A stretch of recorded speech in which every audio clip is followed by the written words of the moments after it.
Porque ayer aseguraba la virtual presidenta y su presidente que estamos muy bien económicamente. Sin embargo, hoy se anuncia que pidieron $1,000 millones al Banco Mundial para fortalecer la economía. ¿No es demasiado dinero lo que se está pidiendo? ¿Vamos a quedar mega endrogados? Pues primero, como siempre, saludarlos. Muchas gracias por el espacio. Para mí es un honor estar aquí nuevamente en la Casa del Pueblo, en la Cámara de Diputados, ya en receso legislativo, a unos días de terminar la 65 legislatura. Nos vamos muy contentos porque el día 2 de junio el mensaje de las y los mexicanos del pueblo de México fue muy claro.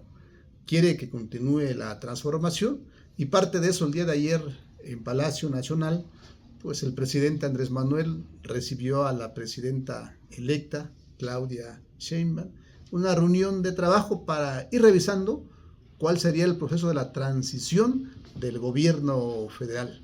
Y en esos, me da muchísimo gusto porque el día de ayer anunció Hacienda que en 5 meses se recaudó de manera histórica más de 2,100 millones de pesos, 60% más en comparación con la recaudación del año 2018. 5.5% más en comparación con el 2023. ¿Esto qué significa? Pues el área económica del gobierno federal está haciendo la tarea y se ve reflejado, sin duda, que el gobierno federal ha cumplido con las obligaciones en el tema de inversión, así como en el asunto del gasto social.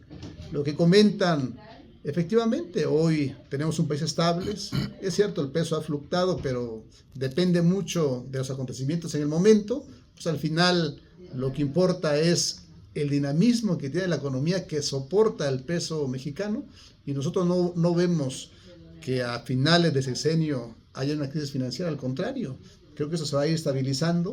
El mensaje de la fluctuación es por terminar la elección, pero al final de cuentas ayer se anunció las 5 reformas prioritarias que van a implementar. Por un lado, la reforma al Poder Judicial, que es una parte trascendental.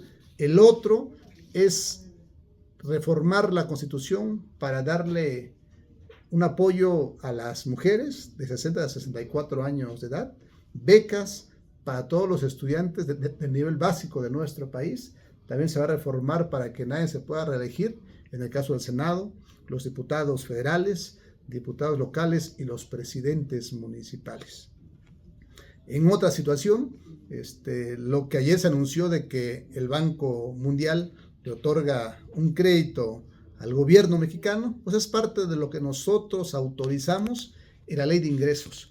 Ustedes han de recordar que el año pasado se autorizó para este 2024 1.9 billones de pesos que se podía endeudar el gobierno mexicano como parte de los requerimientos financieros para poder complementar el gasto público. La Ley de Ingresos del año 2024 contempla eso y es parte de lo que se autorizó en la Cámara de Diputados.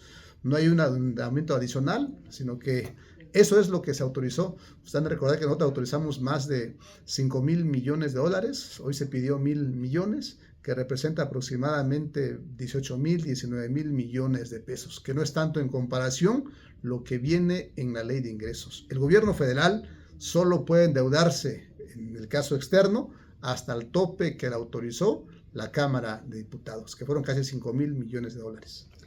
Pero hacer uso de estos recursos, de esta posibilidad que le dio el presupuesto actual, significa de que no vamos tan bien, porque si estuviéramos sólidos, ¿para qué quieren un préstamo ya a fin de sexenio? Y sobre todo, que se espera que en el 25 hubiera un crack económico como el del 95, 30 años después se repitiera esta dosis. No, porque cuando se arma y se autoriza la Ley de Ingresos, los 9 billones de pesos que se autorizó en la Cámara de Diputados, ahí decía que una parte se iban a cubrir de ese requerimiento con los ingresos presupuestarios, 7 punto y tanto billones de pesos. Por la diferencia es la que se iban prácticamente a requerir de deuda interna y externa, y es lo que se está avanzando.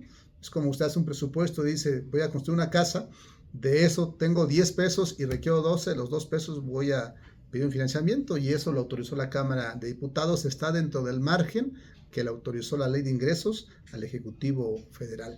Cuando uno compara la deuda pública, pues efectivamente, cuando se compara en términos nominales, pues es cierto, se recibe 10.5, se va a entregar en 14 billones de pesos, pero la deuda pública siempre se evalúa en comparación con el Producto Interno Bruto de los países. México tiene hoy, va a estar casi 48.5% de la deuda en comparación con el PIB. Cuando comparas a Estados Unidos, que es 1.5% de la deuda con el PIB, cuando comparas a Brasil, que tiene el 0.8%, a Argentina, entonces quiere decir que México es de las economías más estables. De ahí el reconocimiento que tuvo el gobierno federal por el manejo de la deuda por la pandemia, que fue de los países que menos se endeudó. No fue el pretexto para decir por la pandemia, hoy requiero un financiamiento adicional. ¿Qué refleja con eso? Pues sin duda, por eso hoy hay la posibilidad que dentro del presupuesto se pueda incrementar otros programas sociales sin descuidar el tema de la inversión, el tema de la seguridad o de los compromisos del gobierno federal, que seguramente vendrá en el paquete económico que llegará a esta Cámara de Diputados en los próximos meses. Pero durante la pandemia sí se pidió crédito. No me acuerdo bien si son los 7.500 o un poquito menos, pero sí se pidió dinero. No, en todos los años, desde que llegó el presidente Andrés Manuel López Obrador o otros gobiernos, siempre para cubrir los requerimientos del presupuesto de egresos, siempre se autoriza una cantidad en la ley de ingresos. Lo que no se tiene es que no hubo un requerimiento adicional, como cuando lo hizo Calderón en el 2008, porque se generó también ustedes saben, la influenza, o otros gobiernos como en el 94, 95, que se tuvo que recurrir con un financiamiento de manera extraordinaria. Lo que se ha manejado este gobierno es que solo ha usado el financiamiento requerido en base a lo que le ha autorizado la Cámara de Diputados Federal. Pero a Cedillo le tocó bailar con las más feas, ¿no? Estuvo lo de la crisis del 95 y luego viene lo del Fobaproa.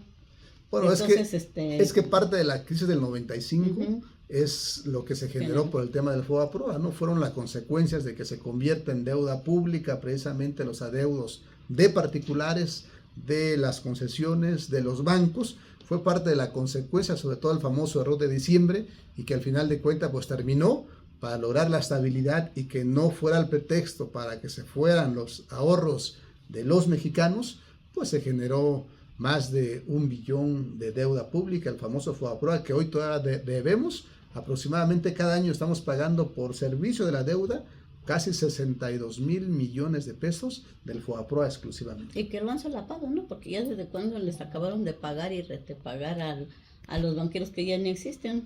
Bueno, pues es que ya ve que el Estado mexicano siempre ha estado muy complicado. Desafortunadamente en nuestro país pues han generado deudas privadas con deudas públicas. Hoy tenemos, es cierto, no un país tan endeudado como los otros países que pertenecen a la OCDE, pero sí el incremento en la deuda pública sigue creciendo, que seguramente va a ser un parteaguas para la siguiente administración y que tiene que ir revisando para que empiece a bajar la deuda pública de nuestro país. Diputado, ¿y por qué les da tanto gusto este anuncio que hizo López Obrador y Sheinbaum de estas reformas? Estos no van a generar dinero. Por ejemplo, y creo que en el caso de los 60 del PRD, que se pusiera ya en la Constitución que fuera a partir de los 60, y ahora dicen que de 60 a 64, pues ya los de 65 ya tienen. ¿Por qué no lo unifican? Y pues de una vez, para que no haya ahí como medios engaños, pues de una vez que se vayan a los 60 y que no estén dividiendo 60, 64, y luego los adultos mayores de 65 hasta donde aguanten. Bueno, primero está en la Constitución el artículo 4 de nuestra Constitución, que establece que efectivamente se le da un apoyo a los adultos mayores. Hoy es de manera constitucional, ningún gobierno lo puede quitar, llega quien llega, al menos que cambie la Constitución. Que tengan mayoría aplastante. Dentro de la presidenta electa, ella tenía dentro de sus propuestas de campaña y de gobierno, pues dar un apoyo a las mujeres que son las que más trabajan, que son las más responsables, las jefas de familia, y decían de 60 a 64 es una edad a donde ya casi dejan de laborar y no es posible que sigan sufriendo. Queremos reconocerle porque gracias a ellas hoy tenemos los hijos mexicanos, parte del país que estamos construyendo, y yo le quiero dar un programa que se llama de apoyo a las mujeres de 60 a 64. Nosotros lo vemos viable. Al final no va a ser la misma cantidad que reciben los adultos mayores, pero que yo considero que es importante, y si el presupuesto lo da, ¿por qué no? Porque yo comparaba, por ejemplo, en el año 2024, de los 10 programas prioritarios que tiene este gobierno de la transformación, sumaron casi 750,000 millones de pesos. Mucha gente dice que son mucho el costo de los programas sociales, pero cuando comparas, ustedes que ven el presupuesto, en las partidas del gasto no comprometido o no programable, mejor decirlo, 1.3 billones para servicios de la deuda, para poder pagar los intereses a los banqueros, a los que han financiado el gasto del país. Y entonces esa contradicción, dices, es mucho para darle más de 12 millones a mexicanas y mexicanos, más casi 11 millones de jóvenes estudiantes, más el programa Sembrando Vida, más Jóvenes Creando el Futuro. Yo creo que está bien. Al final tiene que hacer el equipo económico de la presidenta electa pues un análisis del cómo poder ser más eficiente la hacienda pública de nuestro país, mejorar la recaudación, que sin duda, pero también eso va de la mano con otros incentivos para que esto crezca. Es importante. Nosotros podemos comparar la recaudación de nuestro país con los países de la OCDE o de Centroamérica. México recauda el 17% del PIB, cuando Chile está recaudando casi el 30% del PIB. O países como los de Europa que recaudan, como Dinamarca, que tanto decimos, ellos recaudan casi el 48% de su PIB. Entonces yo creo que hay que ser más eficiente el asunto, que paguen lo que tengan que pagar, revisar las grandes empresas, las transnacionales. Hay un impuesto que siempre se ha establecido, el impuesto virtual, que valdría la pena revisarlo, o el impuesto global, vale la pena revisarlo, pero eso ya le correspondería a la siguiente legislatura, a la 66 legislatura. Nosotros terminamos el día 31 de agosto y estaremos seguramente a donde podamos ayudar a nuestro movimiento, siempre trabajando con la pasión, la importancia, el lugar que se merecen las y los mexicanos. Y es muy importante que hoy, después del triunfo del día 2 de junio, pues construyamos la unidad. Es tiempo de abrazar a las y los mexicanos, que haya alturas de mira, que haya oficio político, pero sobre todo que no nos olvidemos, hoy nosotros, la transformación, que gobernamos un país con muchas disidencias, pero también con libertades, y que es importante construir la unidad para que a México le vaya bien. Pero ¿a poco se puede gobernar amenazando a los órganos autónomos, a la Suprema Corte, que finalmente pues es decisión unánime del presidente decir yo quiero que lo modifiquen, que casi los desaparezcan? ¿Así se puede gobernar y así puede haber unión? Bueno, yo creo que parte de las propuestas de la campaña que hizo la hoy presidenta electa Claudia Sheinbaum, dijo, si nosotros ganamos, vamos a modificar el poder judicial de la federación, vamos a modificar los autónomos, y la respuesta del pueblo de México fue unánime. Queremos que se haga. Eso es lo que propuso, y la gente dijo, ahí está, mi voto para que hagas. Al final de cuentas, el mandato del pueblo ese uno tiene que obedecer. Yo creo que no es el presidente de Manuel, es un proyecto, es la necesidad que quieren las y los mexicanos, que se transforme en la vida pública de nuestro país. Vamos a revisar. Ayer lo dijo la doctora, tenemos que hacer un parlamento abierto. Vamos a analizarlo. Una vez que ya es virtualmente presidenta electa, pues se tiene que analizar todos los factores. Creo que tiene que ser de manera muy responsable. Ser organismos autónomos que no le ayudan al país, pues por supuesto, yo estoy de acuerdo que se extinga, pero si hay organismos autónomos que ayudan a transparentar la vida pública de México, se tienen que quedar. Eso ya seguirá su procedimiento y le va a corresponder. Yo recuerdo ayer le preguntaban un periodista a un funcionario y le decía, oiga, pero si no le preguntaron al pueblo de México, y yo le decía, pues claro que le preguntaron. Le preguntaron, ¿quieres votar por Morena para que haya reforma constitucional? Dijeron, sí, aquí está mi voto. Entonces hoy nosotros actuamos en representación del pueblo. O sea, que tienen su cheque en blanco. Pues hay la voluntad y se propuso una plataforma de gobierno. La gente dijo sí. Usted vio de manera unánime, con una votación de más del 52%, 57%, más de 35 millones de votos. Dijeron, queremos que continúe la transformación. ¿Cuál es el presupuesto virtual? No sé. No, el impuesto virtual. Ah, Sí, bueno, es el impuesto global.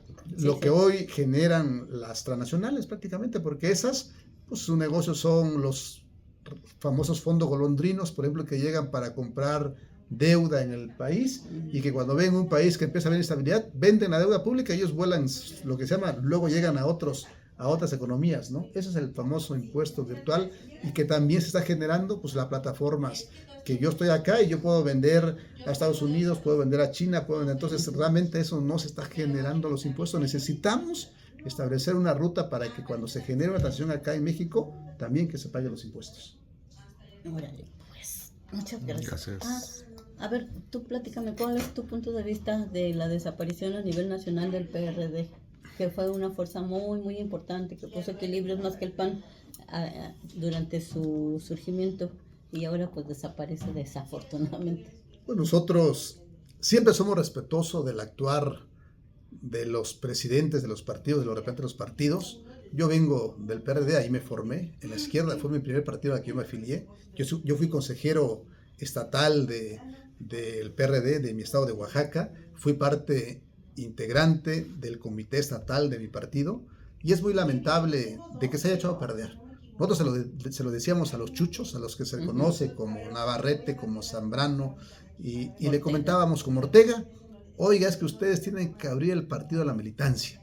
Tienen que entender que un partido está para gobernar un país. Tenemos que aspirar nosotros a gobernar. Y ellos lo que hacían era administrar. Pactaban con los que estaban en el poder, ponían candidatos perdedores con tal de que sacaran sus plurinominales. Y eso fue la vida de los dirigentes del PRD. Y mira, hoy está el resultado. El cambio del pueblo de México. Cuando un partido pierde su registro, eso quiere decir que es el rechazo de la ciudadanía, pero nadie es más culpable que el que hoy dirige el PRD, que es Zambrano. Lamentamos mucho porque el PRD jugó un papel importante para la atención democrática de nuestro país, un sueño que inició con Cárdenas, con Muñoz Ledo y con muchos dirigentes, y algunos que no están porque perdieron la vida, pero dirigentes como Alberto Castillo, que también dio su vida, como Ifigenia, que hoy todavía sigue estando luchando a través de Morena. Eso es lamentable. O Andrés Manuel López Obrador, que dirigió el PRD, y precisamente esa ruptura que tuvo Andrés Manuel con el PRD en el año 2012, que se formó Morena, fue precisamente por eso, porque había un ala entreguista, había un ala que fueron los culpables de firmar el pacto por México, y que hoy está la respuesta de las y los mexicanos. Dijeron: no queremos más dirigentes partidistas o partidos que no aspiran al poder, que son nada más comparsa del poder, y que hoy se ve reflejado esa izquierda que fue el anhelo, el sueño de millones de mexicanos. Hoy lamentamos mucho su pérdida, pero siempre es el que actúa mal, siempre le va mal. Gracias.